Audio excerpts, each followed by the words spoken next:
she starts, I'm going silent, all right? Okay. So, I,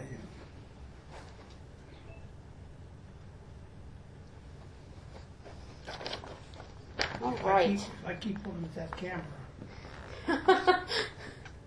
You could do whatever you'd like. No. So I'm going to start with, my name is Antonella Mastriani. It is Saturday, September 29th, 2018. I am conducting this interview at 43 South 9th Street, Indiana, Pennsylvania. I am a student at Indiana University of Pennsylvania. I am conducting this interview for a project that is a collaboration between the IUP Oral History Program and the Historical Society of Indiana County. We are collecting and analyzing interviews with longtime area residents about the community of Indiana. This collection is meant to complement work recently completed on the histories of some of the older buildings still standing in the town of Indiana.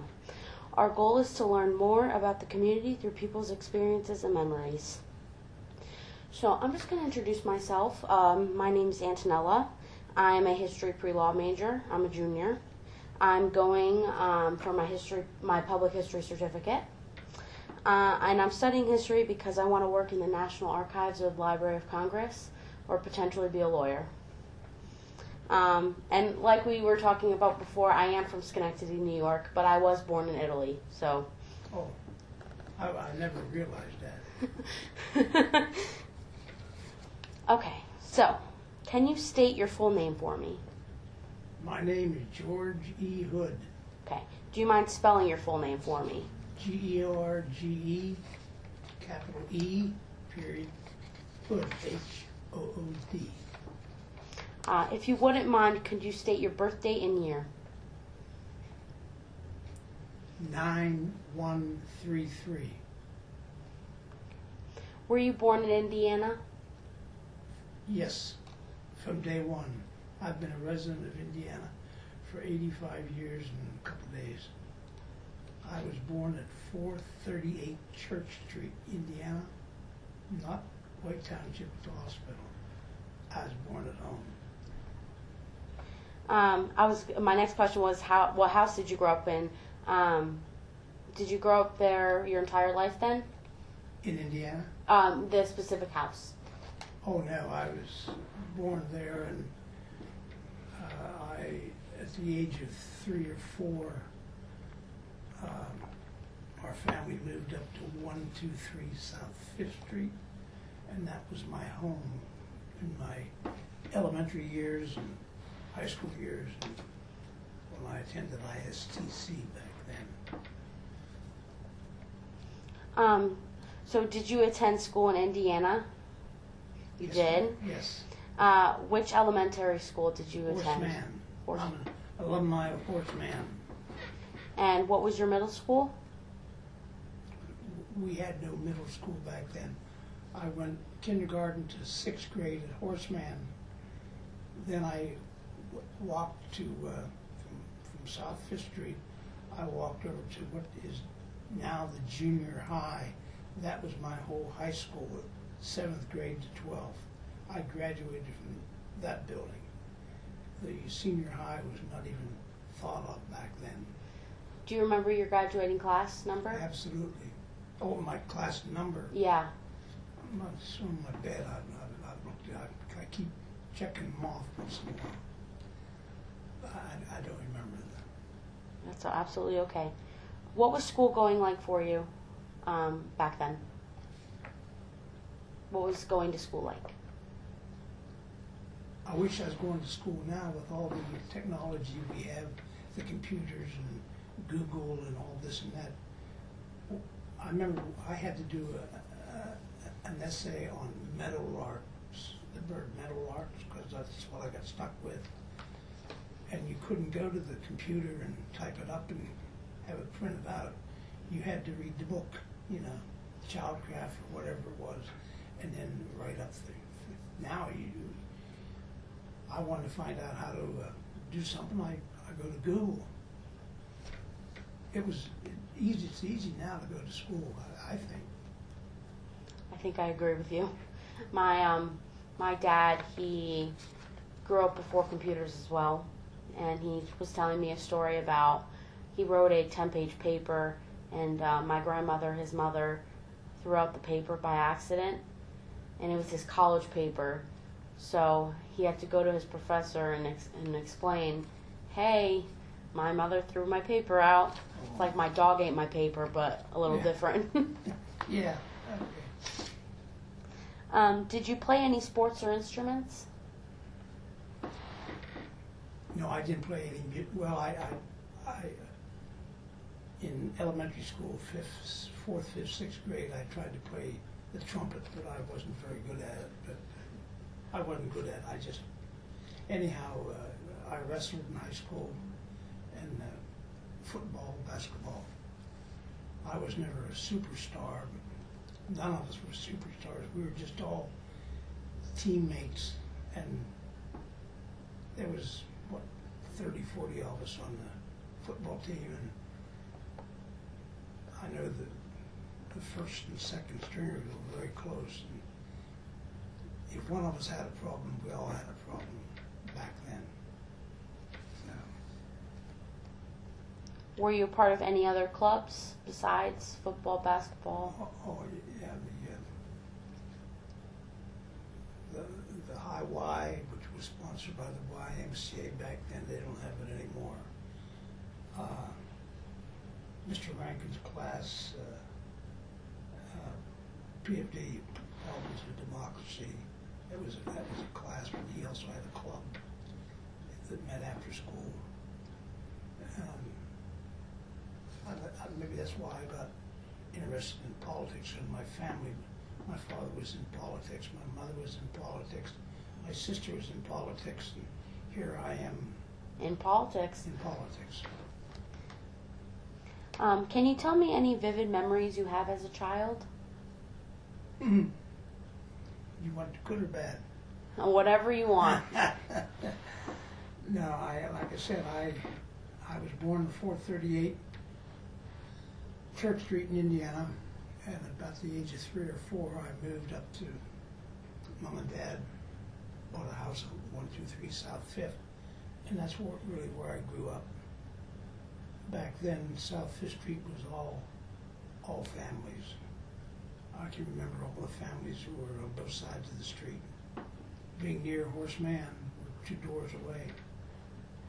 We used to go down to Horace Mann. We didn't have a playground like they have now. We had a cindered lot, more or less. We played ball in, and I've still got scars on my knees now from playing football on cinders and getting in there and in my elbows. Anyhow, that's where we played. And after school every day, we played some kind of sports, either softball or volleyball, or we didn't have all that equipment. We had the swing and the seesaw. That was about it. And other than back when I went to school, I'm talking about elementary school now. That was 1939. 1939 when I went to elementary school, and every Wednesday we had to go to Bible study to our own church, and we were excused from school to go to Bible study and so on, and then we come back to class and so on. And I remember school very well. I can name you all my teachers right now that I had from kindergarten through to 6th grade. I love that. Did you attend college? Yes, I did. I did not graduate from college, but yes, I attended IUP, or ISTC, I'm sorry, I got to make sure I get that right. ISTC, Indiana State Teachers College. Okay. Were you ever in the military? Yes, ma'am. What branch? United States Army. Did you enjoy being in the military? Yeah, I did. What are some valuable lessons you learned? The valuable lessons I learned then was I was in the United States Army and defending the United States of America. And here I was 19, 20 years of age, first time really away from mom and dad and on my own. And I grew up fast. Back then, I had to do my own laundry, and of course they fed me and everything else, and basic training, all this and that, and knowing how to shoot a rifle. And I learned a lot in the Army. So I'm going to move on to your occupation. What is your current occupation? I'm retired, although I'm still mayor of Indiana Borough for the last 21 years, and I got 3 to go. And before that, I spent 40 years with PennDOT. What did The you do? Department of Highway, when I started, we changed it to Pennsylvania Department of Transportation. So, What lessons has being the mayor taught you? being mayor, Yeah. Angie, being mayor is a job that has to be done, and not many people really, in a community like Indiana, not many people really are interested in the mayor job. I'm not a mayor like Bill Peduto in Pittsburgh, or, you know, I can't get you a job, I can't get you a street light. All I can do is recommend, you know. It's a job that has to be done, and I'm very happy to do it. I'm really happy to do it for something to do. Why did you want to become mayor? Well, I mentioned a little bit earlier, back in 1938, 39, my father ran for tax collector of Indiana Borough, Gus Hood. And back at that time, I think this Indiana was about 12 to 1 Republican, and my father was a Democrat. And he almost won the election. He lost by just a handful of votes. You didn't spend big money back then.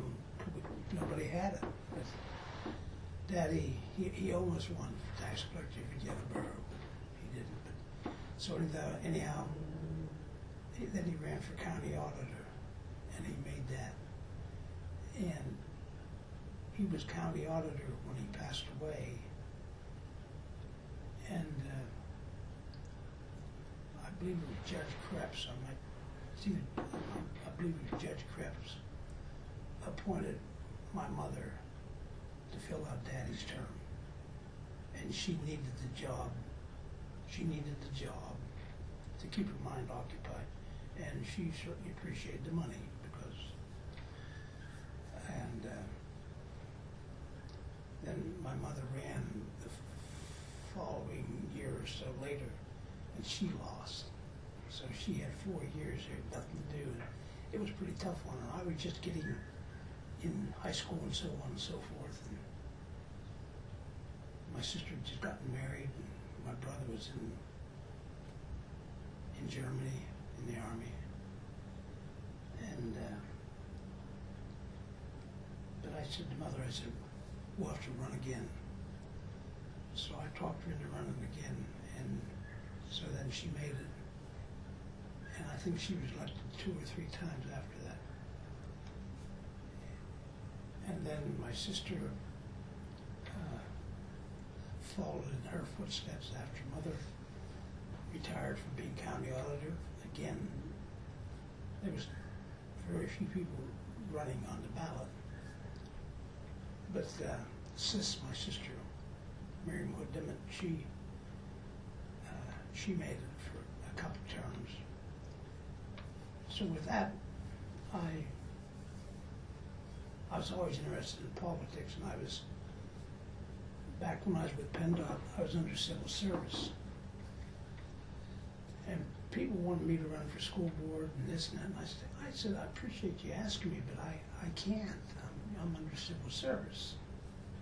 But I told everybody that I said, hey, I said, if my mother and sister is running for office, I'm going to support them. So I want you to know that up front, even though I'm under civil service. Blood's thicker than water. So, and after I retired from PennDOT, I wanted something to do. My wife and I enjoyed retirement for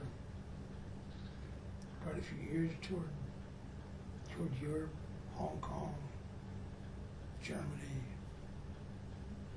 Panama Canal, had a great life. Visited all our kids in California and Newcastle and so on.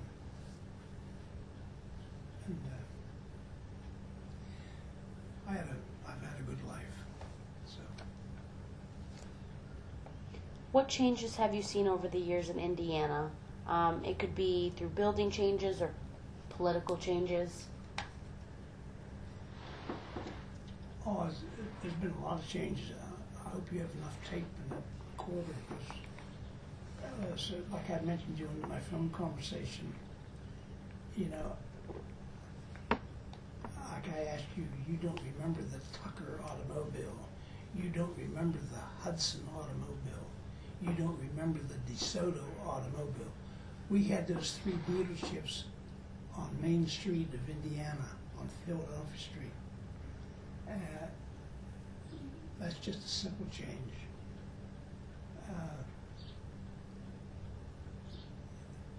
I can still look at Main Street and still see some of the facades and so on. Still the same thing. 1897, 1940 something, or 19, back in 1900s. And I was quite distraught about the house they tore down on the 900 block of Philadelphia Street. That was originally in the hospital. And I don't know how it slipped by, but they tore it down for a parking lot. So, but there's been a lot of changes. So, I remember the corner where the new fire station built on 5th in Philadelphia. The new fire station there.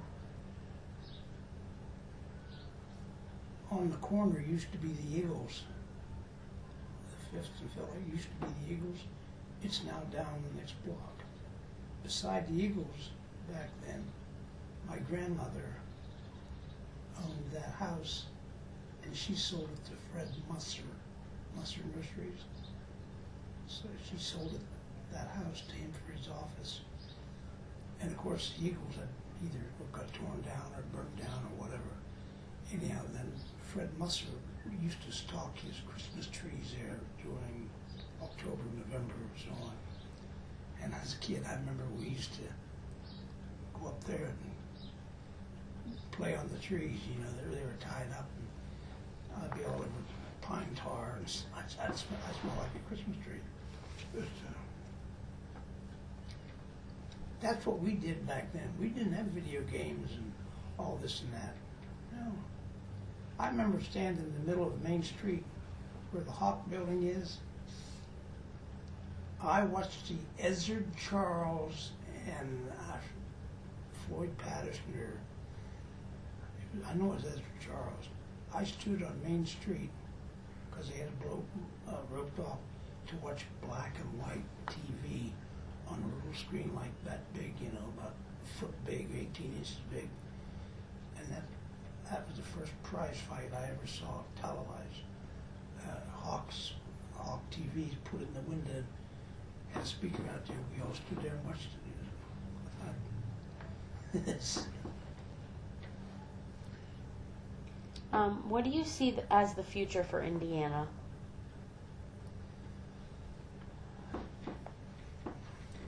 Indiana, when I was a kid, Indiana was a strong coal mining community. And believe it or not, we had a lot of farms around here. And but the coal mines were the biggest thing, and but then we started, coal mines sort of petered out and so on, and so we got the hospital expanded, we got IUP expanded. We have a technology center which came here just a short while ago, 20 years ago, which is, I think that's the way of the future. And Indiana's changed from an old coal mining town carrying a lunch bucket to a building where you can get your lunch there and do your job, get your lunch there. And the computer is astronomical. It's just, I knew that my time was up with PennDOT back in 1987. I ran many jobs that the contractor was building for the Commonwealth. And I knew that when I had one of the last jobs in the last couple of years of my employment was a $13.7 million job up on Interstate 80 in Clarion County. And that was the first time I had consultant inspectors with me, not PennDOT employed, but consultant inspectors with me. And I remember the kid's name was Stevie Miller, and he was the office man. And he looked like a brain to begin with, and he ran the computer. This is the first time I got exposed to it. I said, Stevie, are you keeping all that stuff in that machine? Oh, yeah, George. I said, okay, because I heard back then, you know, lightning storms or lightning can wipe out this and that. I said, Stevie, if you lose all this information we got in there, I said, hey, don't worry about it, George. It's safe. I got it locked on and so on. So all the information we needed was in that computer. And I said, Stevie, when was the patch on station 418 excavated? And he told me when it was excavated, when it was tamped, when the dial bars were put in, when the concrete was placed and everything else. He had it all. I was amazed. I was amazed. I knew then my time with PennDOT was going to be short because they were one of the computer, and they use the computer today, and I agree with it. I agree with it. So we're going to go back to living in Indiana. How has living in Indiana now changed since you first started living here, since you remember? Well, like I said, before everybody was in the coal mines and so on, and they'd work uptown at Murphy's 5 and 10 and McCrory's, which we no longer have. They'd work in some dress shops uptown, which we no longer have, Brody's and Trout. We no longer have them. And the malls weren't here, so they had someplace to go. They'd come uptown. And every Saturday night, people would shop until 9 o'clock and then go home. We had the Salvation Army Band always playing the corner of Carpenter and Main Street in front of the Saving and Trust, the old Saving and Trust Bank. Every usually Friday and Saturday evening. Definitely Saturday. And that's what people did. We had hardware stores on Main Street, a couple of them, Barclays and Blatts and Mabins and so on. We don't have them now. And we had, back then we also had Grinder's Bakery here at that time. We had a ladder factory. Now I'm going way back. We had I don't quite remember the ladder factory. We had a ladder factory. We had a glassworks factory down where IUP football field is, their practice field. It's changed, yeah. Instead of having coal buckets there in the coal mine, we would everybody carried a lunch bucket to eat. Now they'd go to work and eat there, or go out and get something. What would you say is the biggest difference between now and then? The biggest difference? Well, it's surely not the population, because I think the population is stagnant, or maybe a little bit less than what it was then. But it's changed from the coal mines to technology things. The hospital used to be just one building. Now, look at it now, it has all kinds of departments and everything else, which is great. The university, I remember when it was ISTC, and there was only, what, 3,000-4,000 people there. Now you've got 15. Yeah.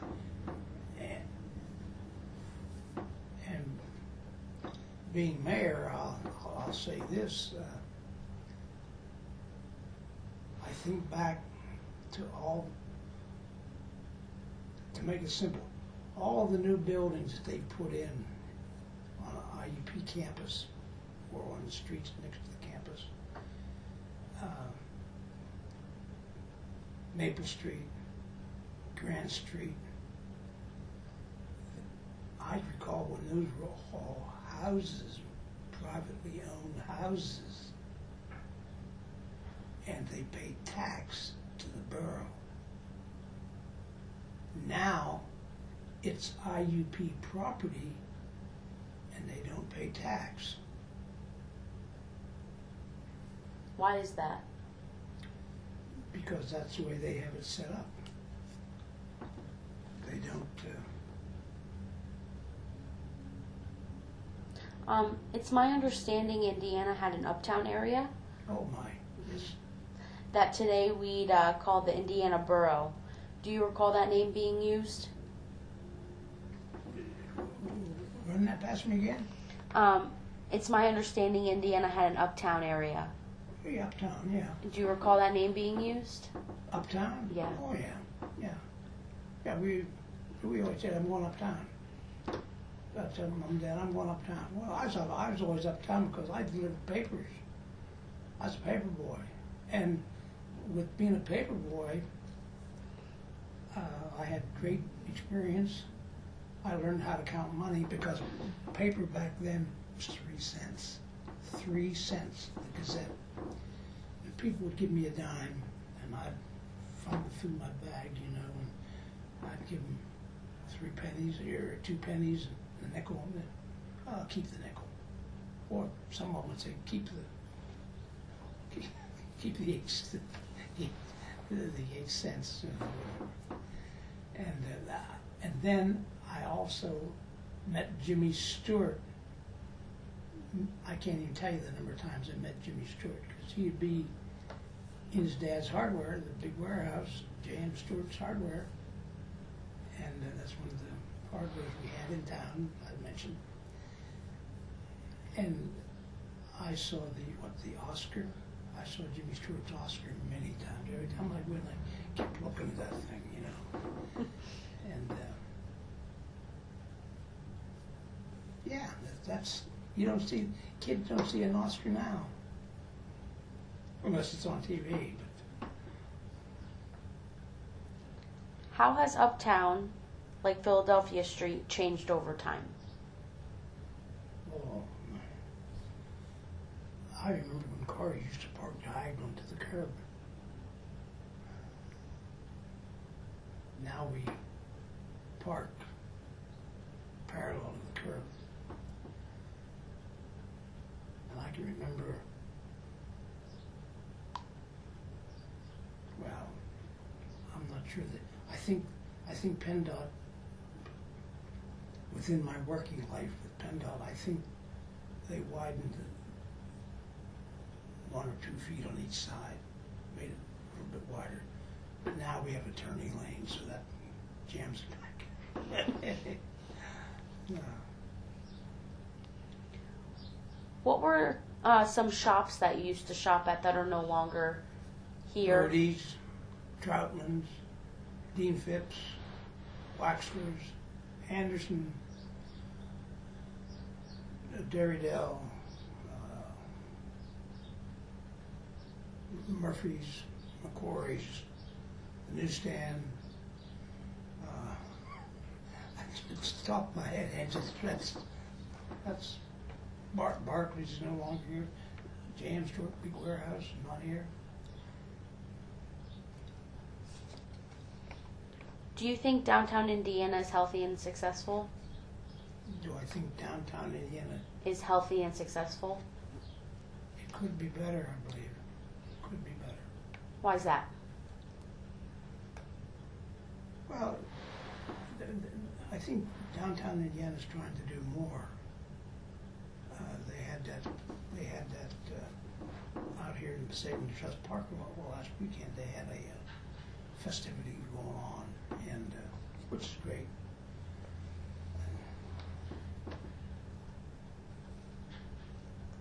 What do you miss the most about the way Indiana used to be like?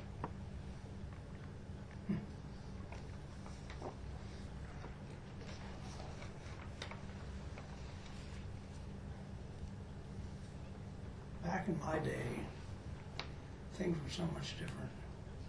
There was more respect, more trustworthiness. We never talked the way kids talk today, particularly to older people. I've heard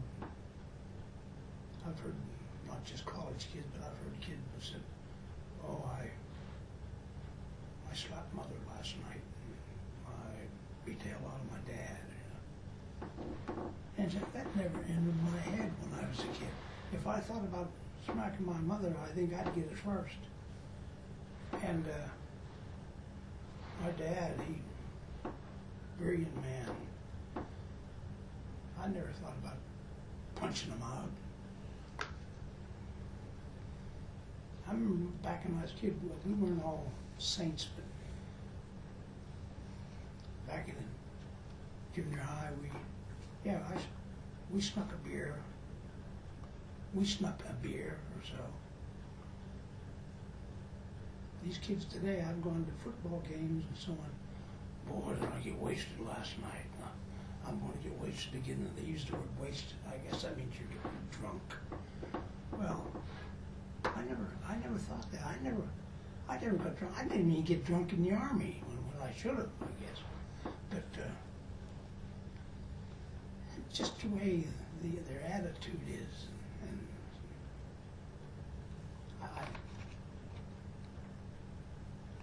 I guess that's why I'm so hard on my grandchildren. You know, Arlene and I we had 5 children. Thank God none of them's in jail, and none of them's on drugs. And that's the next thing is we used to sneak a beer, like I said. Maybe, but we didn't use drugs or anything else. Just maybe a beer.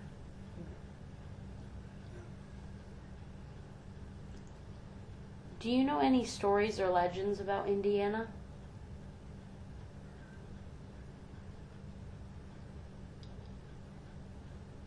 Oh, Indiana, we don't have as many parades as we used to have, of course. Now we have IUP, IU Patty's Day, or whatever it is now.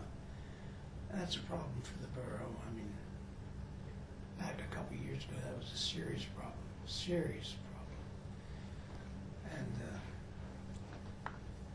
again, back when I was a kid, we had a parade on the 4th of July. And I remember all the Scout troop, Girl Scouts, Boy Scouts, not together, but Boy Scouts, Girl Scouts. And they'd bring flowers and put them around Memorial Park. Yeah, I've heard stories about the doughboy at Memorial Park. He stands on a marble, I think it's marble pillar.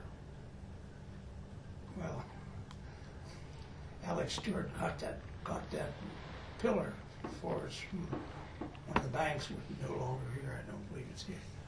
Anyhow, Alex Stewart could do something like that. And there's been a lot of great men and women in Indiana over the years. No.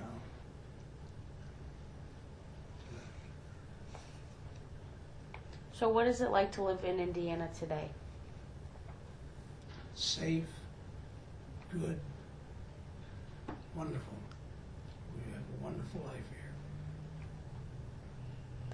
I found an article of you dressed up as Santa Claus. Can you tell me how Indiana as a community has celebrated Christmas over the years?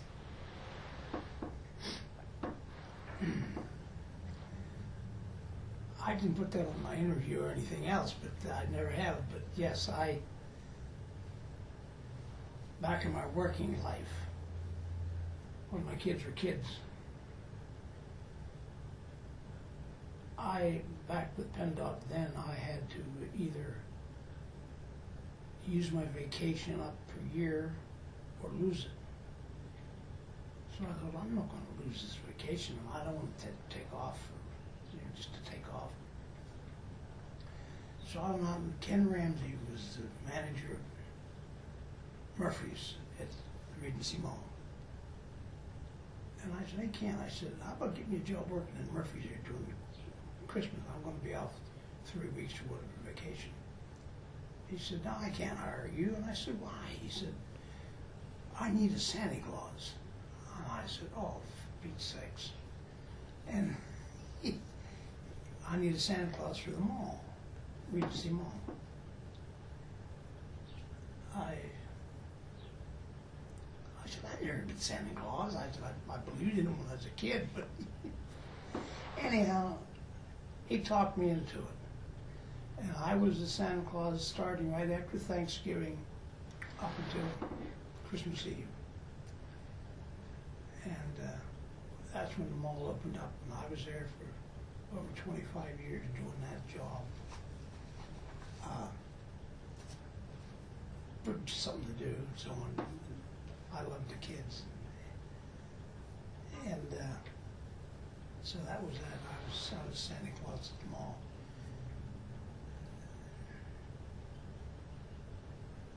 Has Indiana changed the celebration of Christmas in any way over the years? I don't see as many people in the church on Christmas Eve and Easter and everything else. They don't have time for it now. But don't get me wrong. There's good Christian, Catholic, Jewish people in Indiana Borough.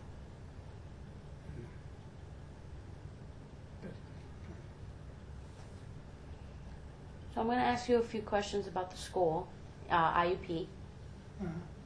How was growing up next to IUP like? Oh, it was all right. I mean, we had no problem. I believe back then that maybe they still do. Maybe they called us townies. If you lived in Indiana Borough, you were called a townie. Well, I'm proud of the fact I guess I was a townie because I love Indiana. But no, we had no problem. So you did say you attended IUP, what was then known as the teacher school. Indiana State Teachers College. Yep. I had no idea. I had no intention of becoming a teacher. I was in business at that. Do you have any memories of how it has grown and changed over time? Who's changed? IUP. Oh, good Lord. It's what it was to what it is. Like I mentioned earlier, I think it was, 4,000 or 5,000 people went there. Now, what we have, 13,000 now, not 50. 13,000, we're number 2. And like I said, all those streets I mentioned were houses. The only one that's left down there is Rashini property.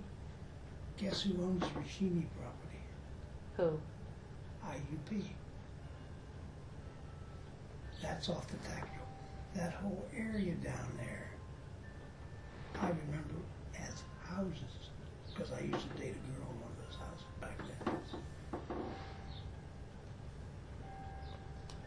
How do you think IUP influences the town? How it what? Influences the town. Oh, I'm very thankful they're here. It does influence the town. And I just wish the state, IUP, all I call it, us 14 mayors of state-owned universities, we've been on the same page for years. It's wonderful to have a university in Indiana or Shippensburg or Mansfield or Bloomsburg or any place else, Slippery Rock, Clarion, the 14 of us. But we all sing the same song. It's hard for the people of Indiana Borough to afford IUP. We have a lot of retired citizens in Indiana Borough, correct? A lot of senior citizens and a lot of retirees and so on and so forth. And they have to foot the bill. And we talked about a pilot program, payment in lieu of taxes. I thought, boy, that's going to work, that's going to get, never got through. IUP donates money to homecoming and so on and other things, but why can't the 14 state-owned universities, we all use the same stationery, we all use the same applications for enrollment and students and everything else, why can't all 14 of us say, hey, just throwing out a figure, we need $10 for every student, or whatever it is, whatever the figure you put on there, and all do the same thing. All do the same thing. Have the pie, this is the big pie, cut it in 14 slices. Now, Shane, you probably get the smallest piece, and Westchester now is the biggest, and we're second. So we get the second biggest piece, Westchester get the biggest piece. That's fair. Because our fire department is excellent. And I know that we have a lot of trucks that are for the IUP need. We have a wonderful police force, well-trained, educated, everything else. I think it's one of the best police forces in the Commonwealth, and thanks to the chief. But we can't cut it down because we need it to take care of IEP on certain days, or even just take care of Indiana Borough on certain days. And I'll say one thing else. I think that the time has come for Indiana and White Township to become one body. We have no room to grow in Indiana Borough. There's only a couple of vacant buildings and so on. But the time has come that the expansion has been in the White Township. And again, they don't pay all the taxes they're supposed to pay. So why do you think we should combine the two? Because number one, Indiana is the hole in the donut. White Township is the donut. Understand? Mm-hmm.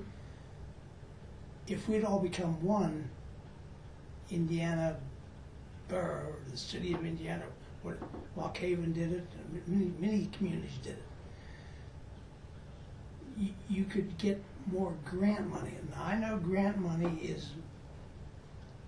it's tax dollars, but by golly, why don't we get our share? Why doesn't Indiana get his share? If they're giving out so many tax dollars, I want Indiana to get our share. And we can't do it because maybe White Township does get some money. I don't know, but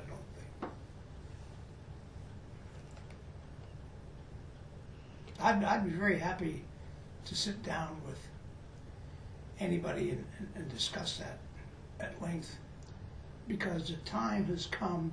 We have to join together, be one. We've talked about this when I was a kid. They were talking about this. I think it's time to act on it.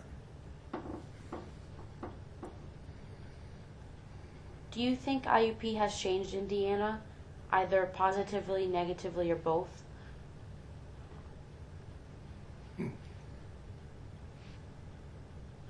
Positively, negatively. Yes, IUP has changed Indiana, and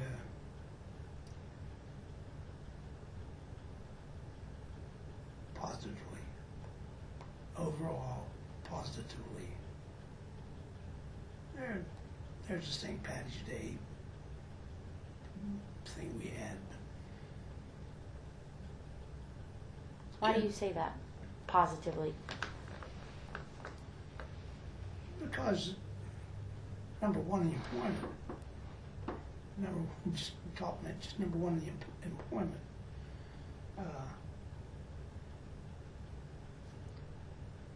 And it's benefited Indiana Borough.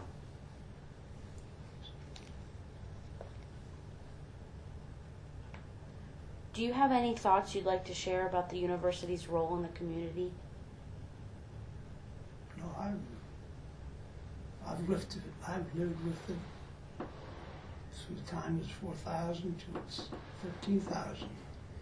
You know, my only concern is the 14 mayors. We ought to do a better job, I think, for the state-owned university. State-owned university. So this is my last question for you. Is there anything you want to talk about that I didn't ask you? Who's going to win the Penn State-Ohio State game at 7:30? We are. We are Penn State. Okay. Well, thank you for allowing me to interview you. I appreciate it, and it was nice getting to know you and hearing your story. So I really appreciate it for allowing me the time. Well, I certainly appreciate you and Jonathan being here and asking me to do this. And one thing I mentioned that I'm very proud of, I'm from Indiana. I'm not from White Township. I'm from Indiana. Born here. I've been here 85 years and 20-some days, or whatever it is. And there's only about 5 or 6 people, friends of mine, left that were born at home. Donna Leroy Anderson, Nancy Bender, and I believe she's the oldest living female. And my good second ward friend, Bob Stewart, back when we were kids, because he's a former principal at Marion Center. He was born at home. And there's somebody else, but it slipped my mind. But well, me of course. But I'm a native of Indiana from day one, and so they're proud of that.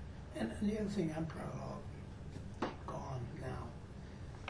When I was in high school, I asked about sports and this. I was no great athlete, but I went to Indiana High School, and I was a little Indian. Back at that time, ISTC had the big Indians. And I thought it was so unique to be a little Indian, and I wanted to become a big Indian. Then later on, they changed the name to, what are we now, Crimson Hawk. What's that got to do with this area? So much Indian and so on. His history is here.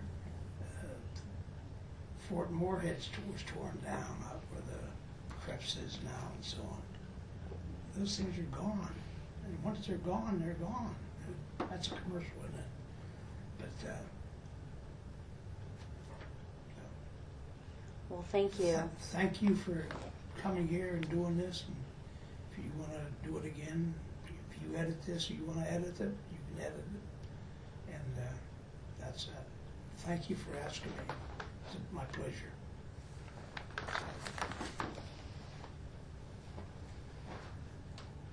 When are we going to see this?